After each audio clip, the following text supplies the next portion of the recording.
Experiencing bereavement during this time of lockdown is unfortunately something which some of us will have to face. Speaking to my children about death is something I've done before, but previously I've had the luxury of time to grieve privately and space to think about when I'm going to tell them and how I'm going to tell them, and to preempt some of their questions and some of my potential answers.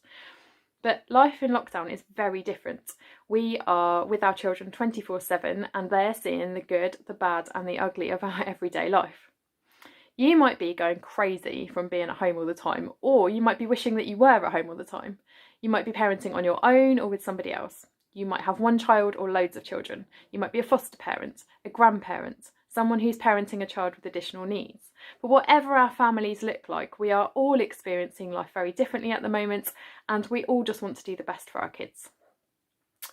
A couple of weeks ago, we received some unexpected and devastating news, and our children were right here when we heard, and they just saw us crumple and weep and wail in horror and sorrow and disbelief. Honestly, that is not the way I ever would have chosen to share that news with my children. But looking back on the last few weeks, I can see that it's been a messy but beautiful time of sharing raw, honest faith with our kids. There's no escaping one another at the moment, so they've seen it all. They've found psalms in the Bible which echo our feelings of despair or hope, and they've found that God's people don't always have it all together.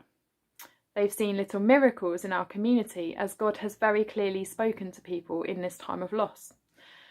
They found Bible promises about how God is close to the brokenhearted, and they've been able to pray earnestly for our friends and to write letters and draw pictures of encouragement which they've popped in the post. They've nurtured seeds into fragile plants and thought about life and death as part of creation and part of every living thing. Most importantly, I think they've seen in mum and dad that we don't always have it together all of the time, and that faith isn't a perfect thing.